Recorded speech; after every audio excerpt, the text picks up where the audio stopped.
last class we looked at the simple problem of conduction in a one dimensional plane wall without heat generation, but we saw very interesting boundary conditions. We saw the case of interesting boundary conditions where you got two fluids at different temperatures T infinity 1 and T infinity 2 on the two sides, which give rise to two different convective heat transfer coefficients H1 and H2, and though the temperature profile was still linear, the algebra was quite involved. It took quite some time for us to figure out the solution. Under the special case of H1 and H2 turning to infinity, then you get the simple case where Q is equal to K into delta T by L, and the temperature distribution is simply that linear temperature distribution with T1 and T2 specified at the ends. Towards the end of yesterday's class, we looked at the problem of the same plane wall with a variable thermal conductivity. The variable thermal conductivity can have two variants. The K can be a function of x and the K can be a function of T. When K is a function of x, we figured out a generic formulation to get the solution, and we wrote it in terms of K of x dx, right, in yesterday's class. So if I tell you, if somebody tells you what the K of x is, that is if it is written as A plus Bx and A and B are specified to you either from experiments or from theory, you will be in a position to calculate the temperature distribution and the heat transfer rate for the case of a variable thermal conductivity, right. So please remember, we are able to work out analytical solutions because it is simple enough and it is only one dimensional and so on. The moment it becomes two dimensional unsteady or three dimensional unsteady and so on, then you have to solve it numerically. Either you have to write your own code or you can take resource to software, okay. So now we look at the case of variable thermal conductivity where K is a function of T, okay. So temperature is what you are seeking, that is a solution to the problem, that is a variable, dependent variable in the problem is temperature and the independent variable is x.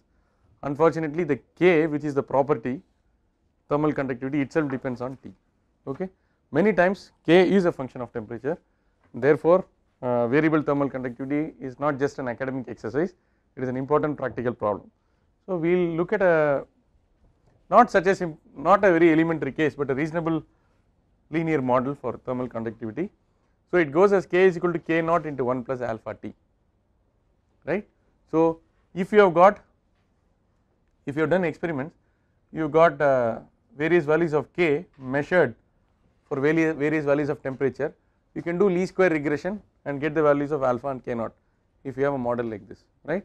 As you can see, as the temperature increases 1 plus alpha T increases, therefore K is an increasing model for thermal conductivity, right. As temperature increases, K increases, right. Now we will have to get the temperature distribution and the heat transfer rate for a problem in which K exhibits this behavior. We will work out the generic solution, then stop in between, we will put some values for all this alpha, K naught, the thickness of the wall and all that, and get a hang of the whole thing by solving a numerical example before going to a case of one dimensional plane wall with heat generation. So I want to take up two things today, 1D plane wall, variable thermal conductivity, 1D plane wall with constant heat generation rate, which mimics what happens in a nuclear fuel rod, okay. So let us look at this equation. So we have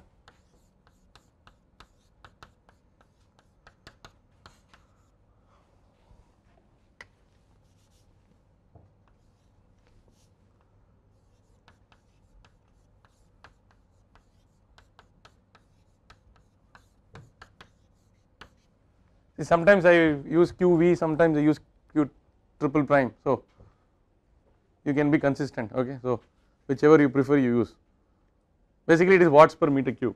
Now I told you it is steady, so this term gets knocked off. I also told you Q equal to 0, so the two terms get knocked off. Unfortunately I cannot take K out of the differential because K is a function of temperature, okay. Therefore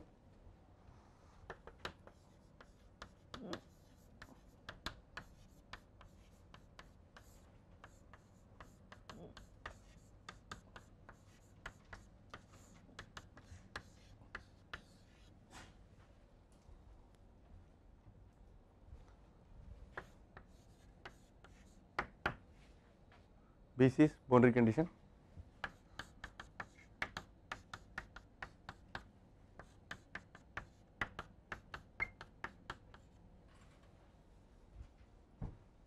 With the understanding that T1 is greater than T2, right.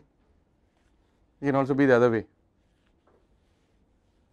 because please remember, if T1 equal to T2, in this case there is no heat transfer. It is not the case with radiation. They will continue to emit radiation because of Provost's law, but net radiation will be 0, right. So, temperature difference is responsible for heat transfer generally, okay. Why I put generally? Because it is not applicable for radiative heat transfer, okay. So, now we will have to solve this.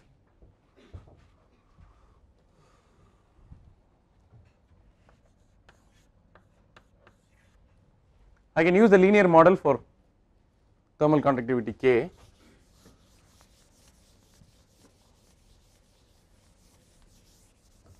Before using the model, I can just start off with a generic formulation. So, d by dx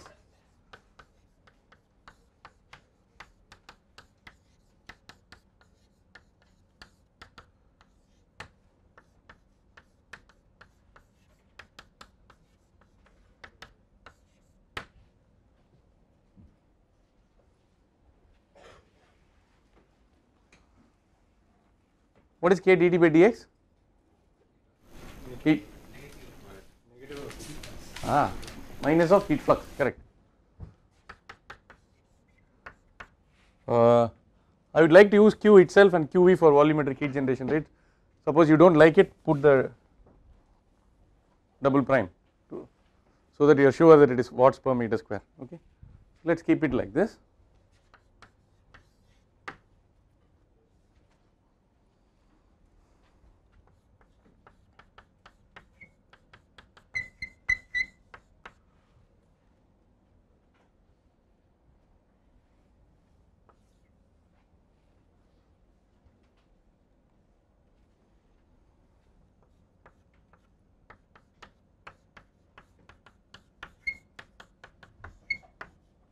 Is that correct?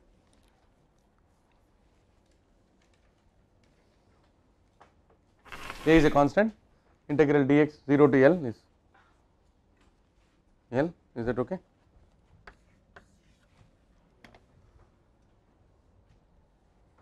People who came late, you noticed we are doing this problem. That is thermal conductivity is varying with temperature, that is a problem we are solving.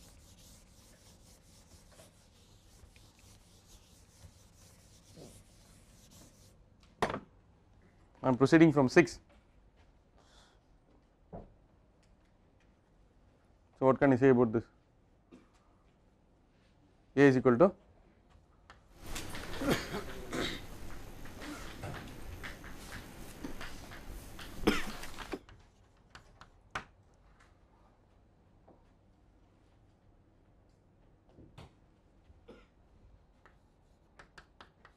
Q is equal to minus A.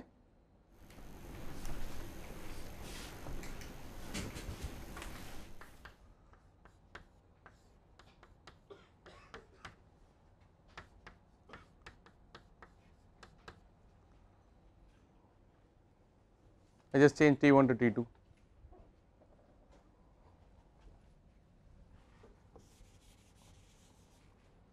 Now it is straightforward. If I know the functional form of K of T, it is possible to insert it into the integral, integrate this and substitute the limits T2 and T1 and we are home. But there is only one part of the story. If somebody says what is the temperature in between at the middle of the slab, or 25% from the left side, 75% from the right side or left side, we are not done yet. But if somebody wants heat transfer rate, we have an answer to that. Now can we say that this is also equal to some mean thermal conductivity Km multiplied by the temperature difference divided by the width of the slab. I am proposing, because it may be very useful from an engineering point of view to define something like a mean thermal conductivity, right, where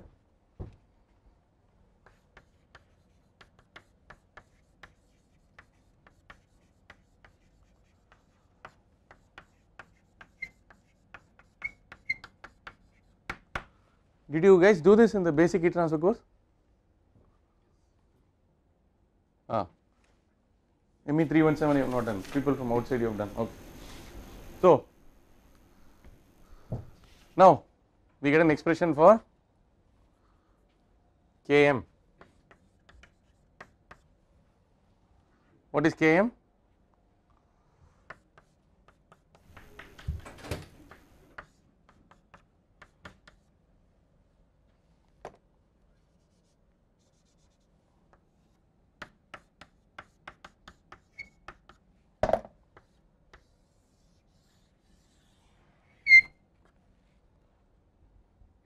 Okay.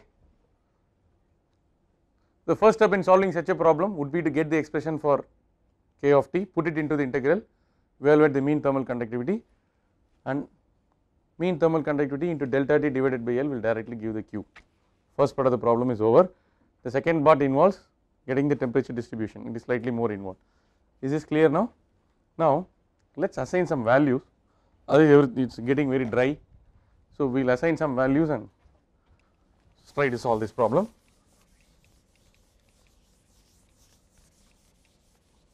Problem number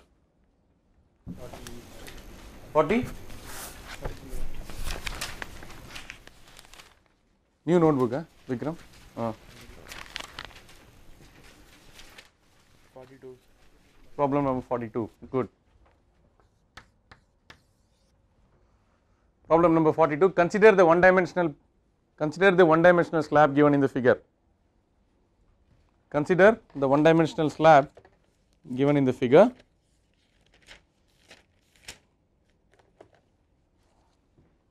Okay. So K is 15 into 1 plus 6 into 10 to the power of minus 4 T. Consider the one dimensional slab given in the figure. The thermal conductivity of the slab material varies as K equals 15 into 1 plus 6 10 the minus 4 into T. Consider the one dimensional plane wall given in the figure. The thermal conductivity of the slab material varies as K equal to 15 into 1 plus alpha into T, where alpha is 6 into 10 to the minus 4 or 10 to the power of minus 4. Okay. The slab thickness L is 50 millimeter. The slab thickness L equal to 50 millimeters. The left side temperature T1 is 600 Kelvin. The right side temperature T2 is 300 Kelvin.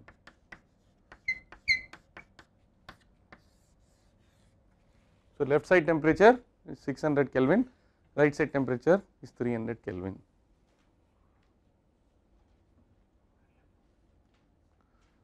QV equal to 0 and steady state exists in the slab. QV is equal to 0 and steady state exists in the slab. QV is equal to 0 and steady state exists in the slab. For these conditions, determine the heat flux across the wall. For these conditions, determine the heat flux across the wall and the temperature at the mid plane. Determine the heat flux across the wall and the temperature at the mid plane.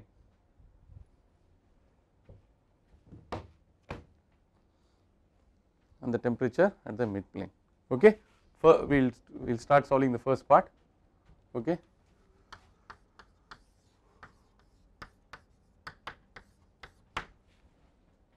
So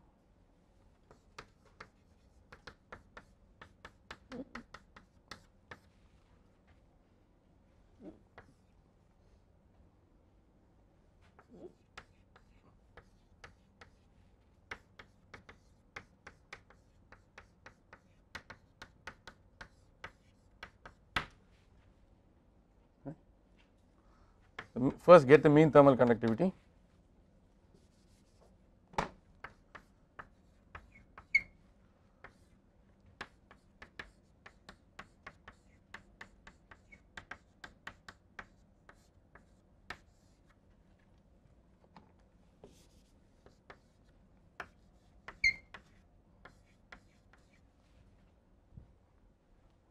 Correct? Yeah. Now tell me the value of Km.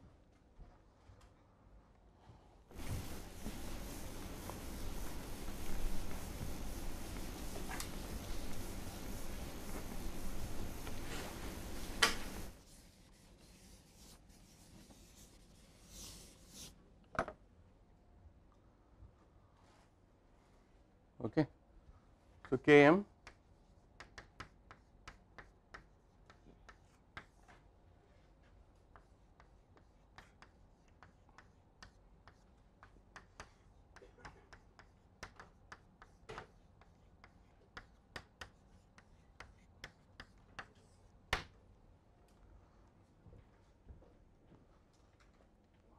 what is it, Deepak? 19. Ah,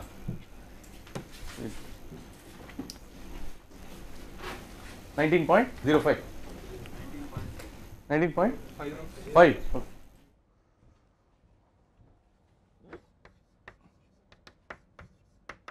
19.5.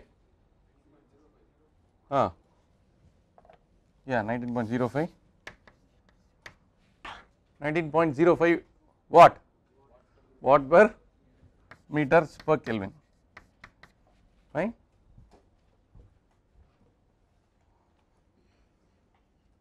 Now we can substitute in the expression Q.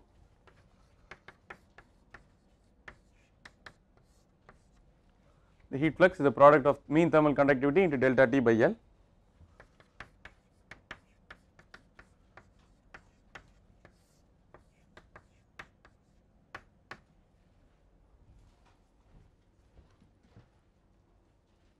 It will be Ajar, quite something, huh? Some kilowatts, huh? 114.3 kilowatt per meter square, correct? 114 point.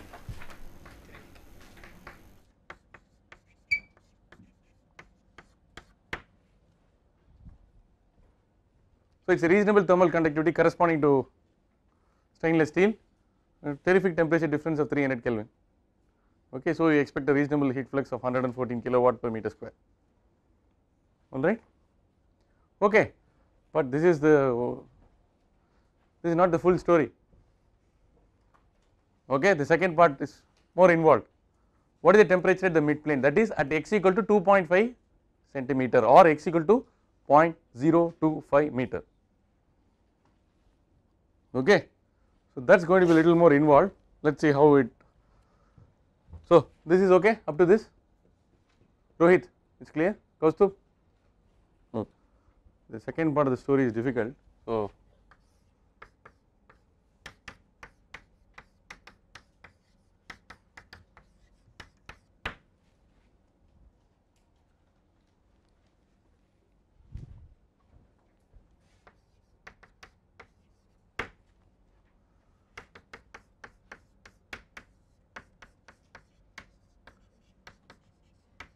we just now evaluated A is a constant, the heat flux is a constant.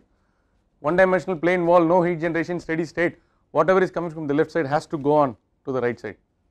Okay, where else can it go? So, therefore,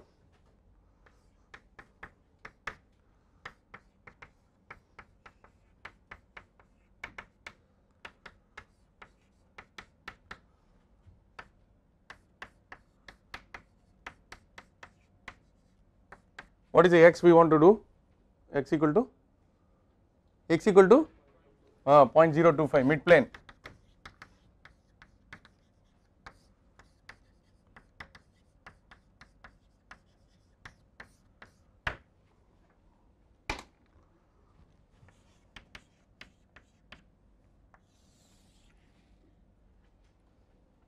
Yeah, just get me the right side. Shall we take this fellow also here? Huh? What do you say? Yeah, tell me, what is this?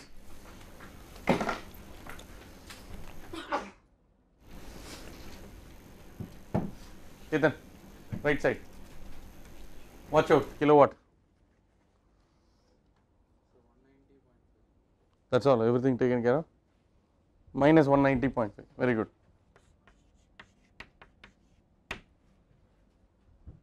If we do not get the final answer, we will catch Vikram. 190.5. Okay. Now left side. What about the left side?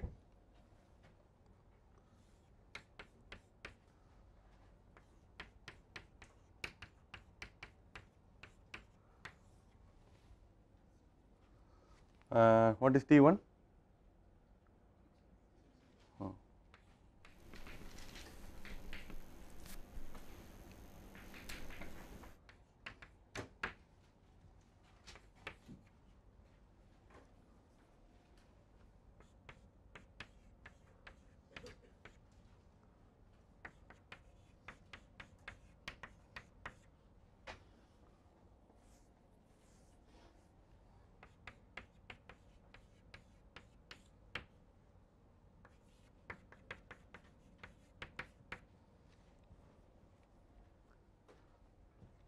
What is happening now to the temperature distribution?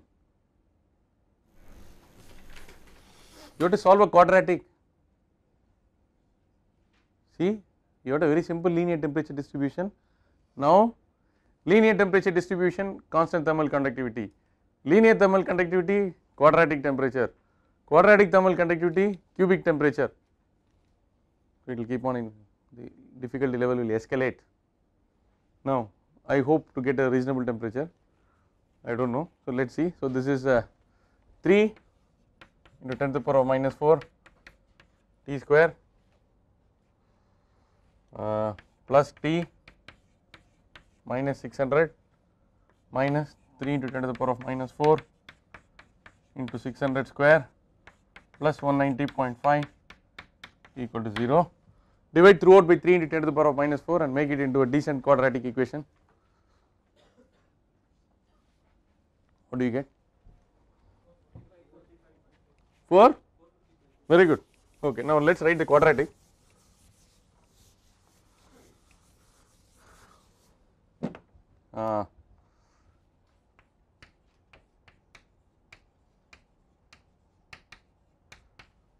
Minus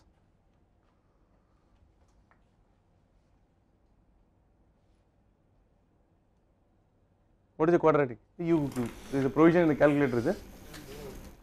But what is it? What is the C term?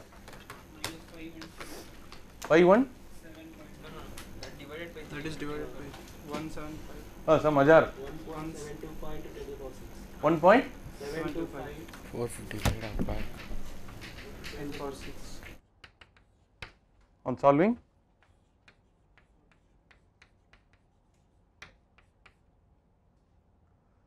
T mid is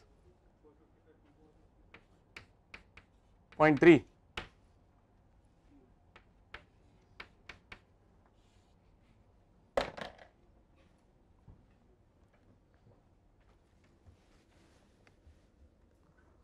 What is the big deal, man?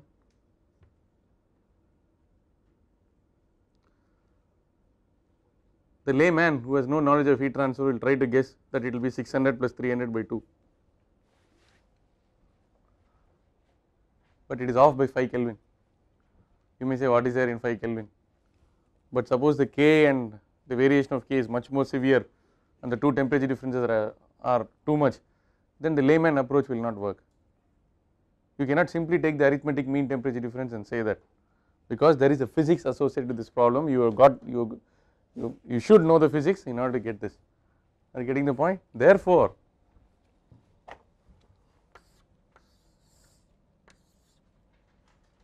this is 600, this is 300. Okay, 450, 600, 300. What did we get at the center now? Slightly more than this. Okay, so a linear model for thermal conductivity gives rise to the yellow line. A linear model can also give rise to the orange line. The yellow line is for alpha greater than 0. This is for alpha less than 0. Thermal conductivity can also decrease with temperature, right? This funda is clear. The beauty is the linear temperature profile is disturbed. Now we have a quadratic or a parabolic temperature profile. It is consistent with the linear model for thermal conductivity, right? Alpha equal to 0 gives the linear model. Fine. We got it numerically. We can also explain it intuitively. Okay. Watch here. Since the temperature is the difference is the same, for a given heat flux, for a linear temperature profile, there is a temperature gradient here. To transfer the same amount of heat at a higher temperature, if alpha is greater than 0, the thermal conductivity is more. So Q is equal to K dt by dx. Because Q is the same and K is more, the dt by dx must be lesser. It must be gentle for the case where alpha is greater than 0.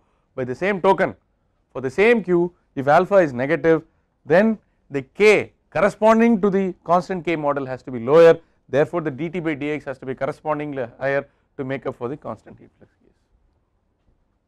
Suppose I had told you like this, you may or may not believe me. That is why I took a detailed this thing where we numerically solved, and I proved that for alpha greater than 0 the mid plane temperature will be always higher than what is predicted by the arithmetic mean temperature difference. Okay, right. So once linear we can have a quadratic fit for thermal conductivity and all this. So now you know a way of handling this, right? And oftentimes for large variations in temperature, this constant thermal conductivity model is no good. If the temperature difference is small, it is alright to use this. Okay.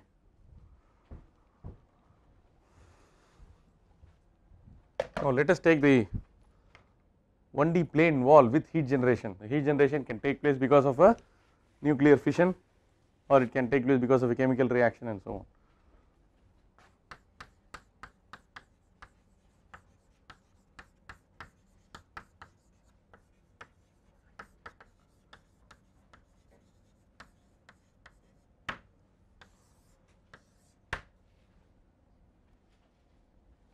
So consider a plane wall like this. Okay, so it is infinite in extent. Now I have a material which has a constant thermal conductivity K, let us not complicate it, but now I have a fellow who is generating heat at the rate of QV watts per meter cube. But to make matter simple, I am taking it infinitely deep in the direction perpendicular to the plane of the board. Volume will be L into 1. Okay. Now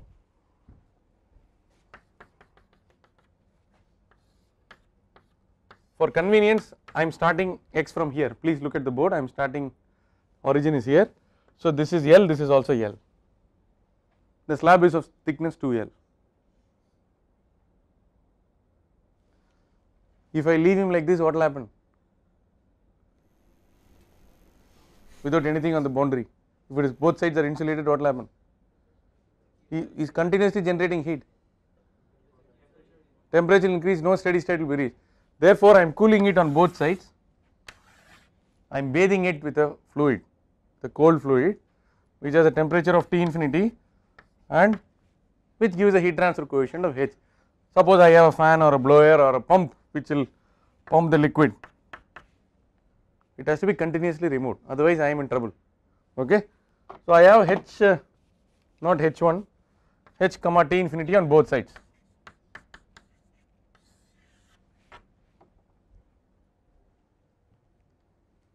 So is the situation clear? Now I want to find out what is the total heat which is transferred in this situation, number 1. Number 2, what will be the temperature at the surface, at the interface between the solid and the liquid, and most importantly what will be the maximum temperature anywhere inside the solid, and whether the maximum temperature anywhere in the solid respects or obeys the design limits. Okay. So the sodium can, in a nuclear reactor,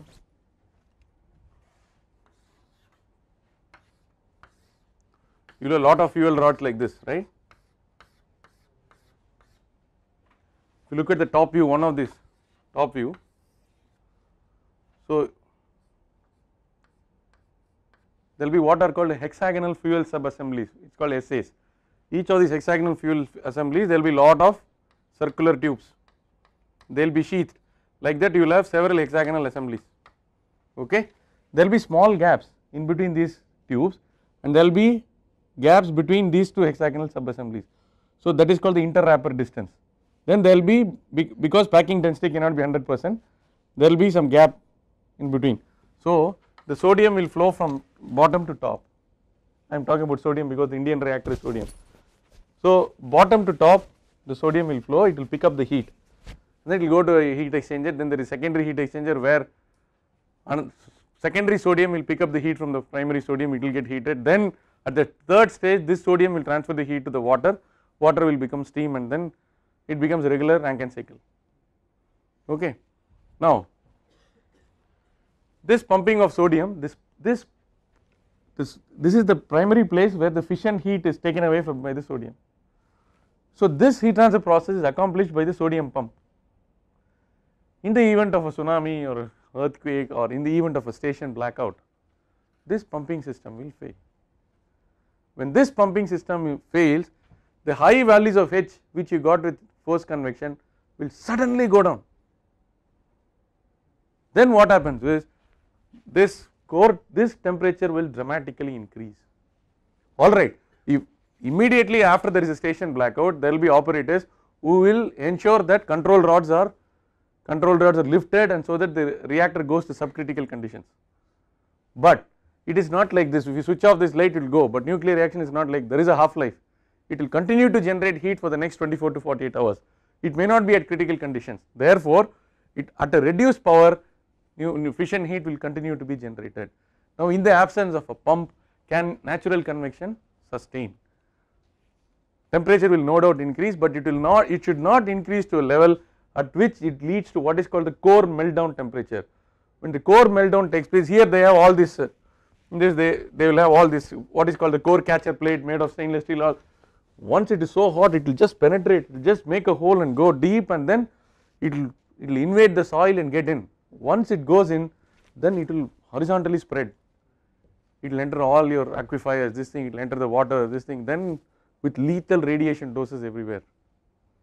So this core meltdown is what everybody is afraid of. Okay. So ultimately it's the nuclear reactor, whatever happened in Japan, is a heat transfer problem. It's a heat transfer, your inability to transfer heat led to all this. So heat transfer can be very, very critical. Okay. Now let us do this. So this is 1D, T is a function of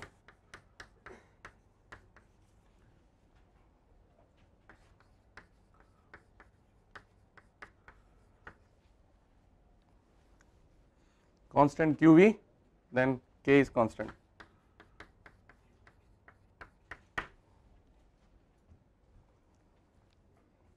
Okay. Now,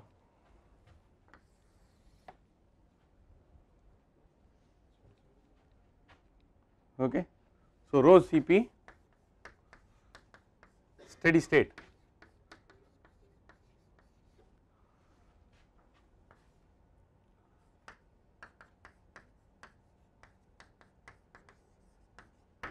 Steady state, which term can be knocked off?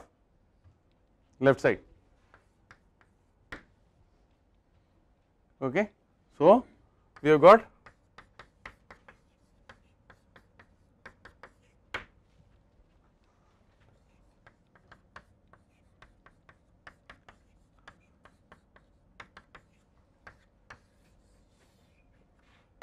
so this will be the equation if the fuel rod is basically infinitely deep in the other direction. For one fuel rod, what is the temperature distribution inside the rod subject to the convective boundary conditions outside. Okay. So can we integrate it twice?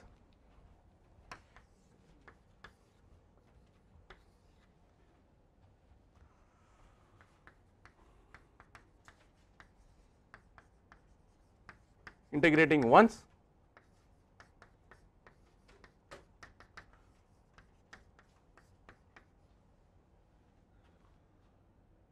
correct? Is it correct?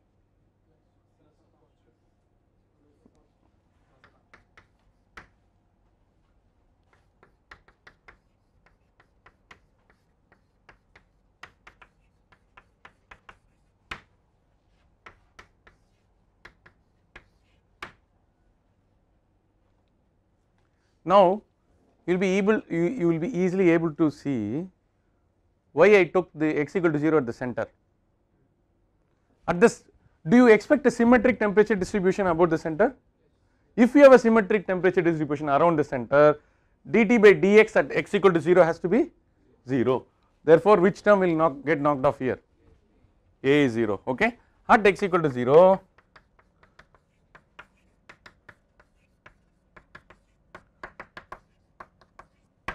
okay. So T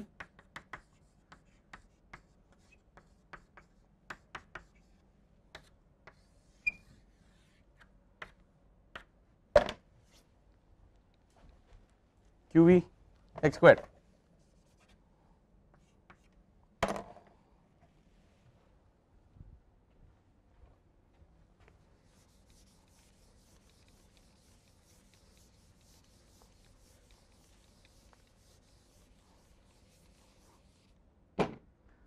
How will I get the B?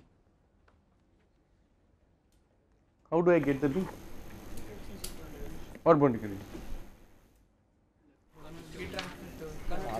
Convective boundary condition, you can apply minus k dt by dx at x equal to 0, x equal to minus L or x equal to plus L will be equal to H into H. okay. But I have a simpler way of doing it. Whatever heat is generated by the fuel rod must be taken away by the fluid, okay, by energy balance.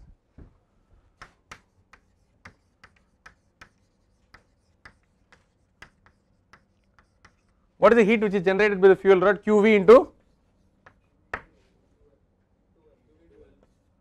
into 1.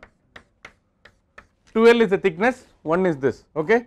Watts per meter cube, meter square, watts. This will be equal to H into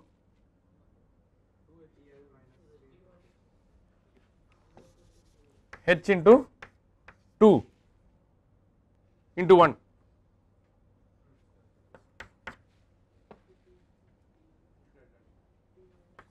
Into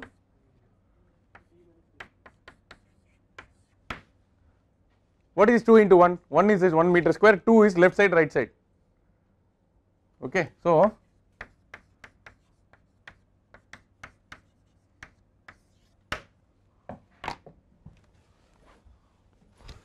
okay, so can I get the H is known, QV is known, can I get TL straight away?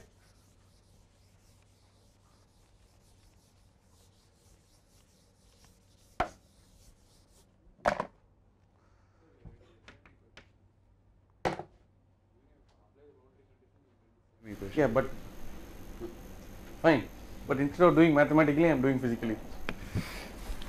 If you apply the boundary condition also you will get the same thing. That boundary condition is energy balance, isn't it, right? Yeah. So what is this? TL will be equal to T infinity plus QV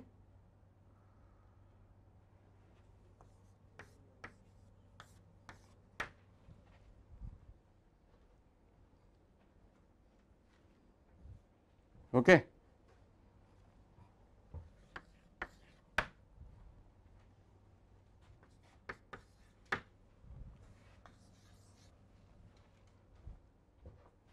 Comparing 6 and 8.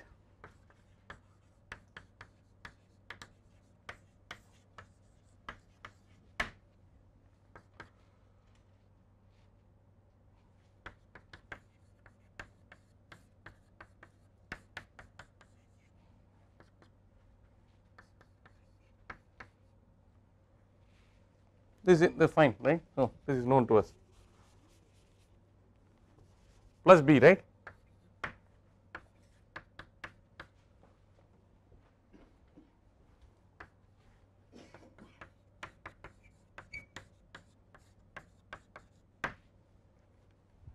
Is that correct? Or I am making a mistake? Is it okay?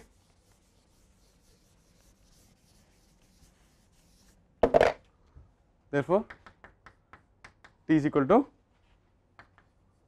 minus QV x squared by 2k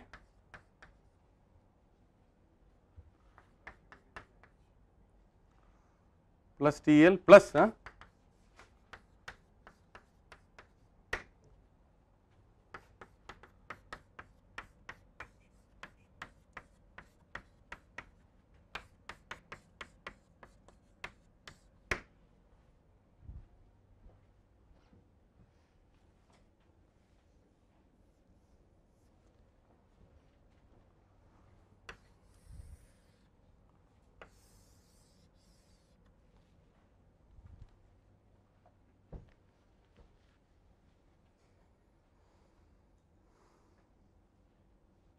what are the units of this?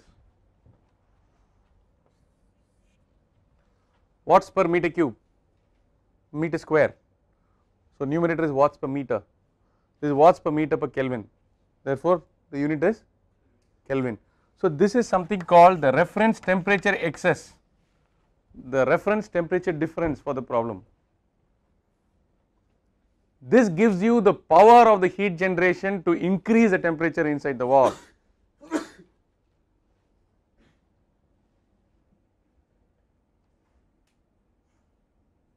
Correct?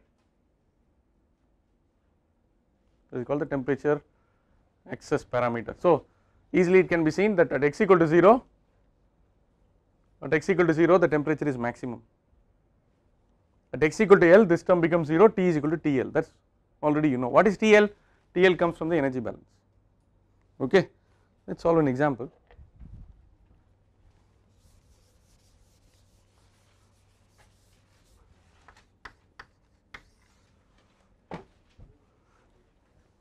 Problem number 43, consider a 1D plane wall with constant QV.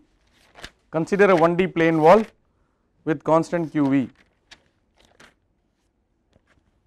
Okay.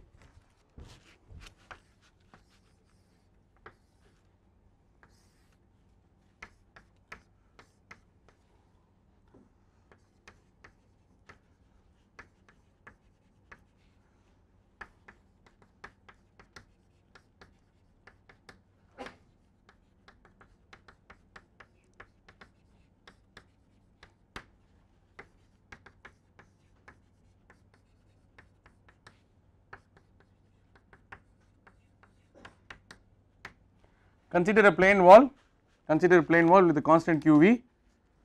All the pertinent details are shown on the figure. All the pertinent details are shown on the figure.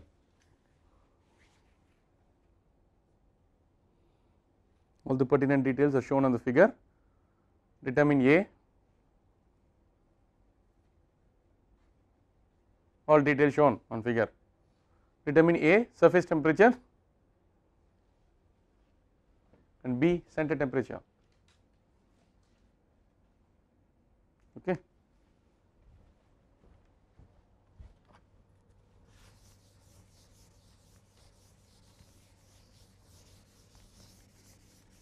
This is representative, these are not the actual values encountered in a nuclear reactor. I did not choose to give an example, but this will give you an idea. Now, you can get TL equal to T infinity plus QV L by H, right, that is what we got.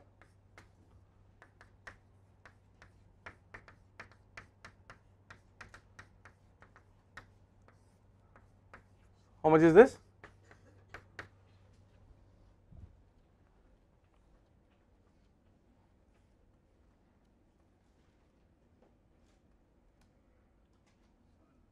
Huh? 500. 500 Kelvin. 300 plus 200, huh? Deepak, you use 0.04, that is not correct. 0.04 is 2L, L is 0.02, right? Okay. Now,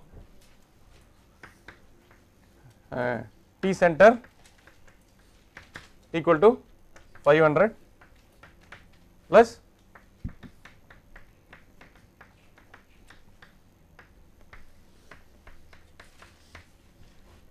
what is T center?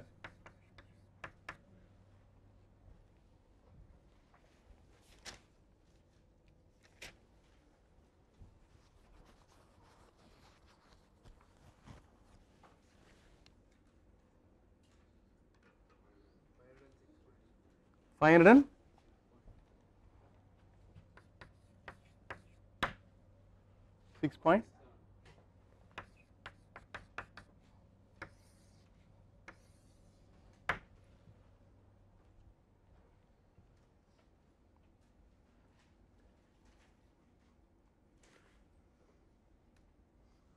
What does it show? This fuel rod or whatever is generating heat, you are having a cooling medium which affords a heat transfer coefficient of 50, which is available at 27 degrees centigrade, 300 Kelvin to do the cooling. So, the conduction is better, that is why from the surface to the center the difference is only 6.67 Kelvin. But there is a mismatch between the heat generation and the capacity to absorb the heat by convection. That is why from 300 the temperature rises to 500. So, a temperature difference of 200 degrees centigrade is required at the surface in order to accomplish the heat transfer. But now let us take a situation, now let us say this is forced convection, the Fukushima reactor whatever, these are all representative value. Let us say from 50 because of natural convection it suddenly drops to 5, what happens?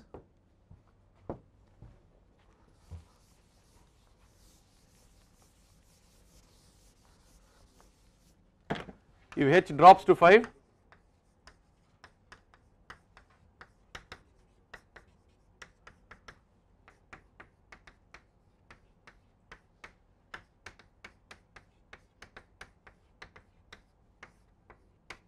how much is TL?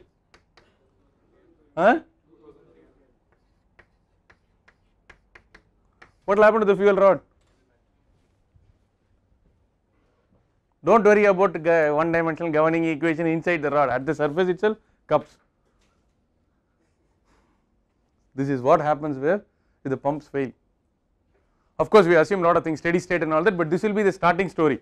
Immediately some operator will put control rod, you will put boron, something they will do all that.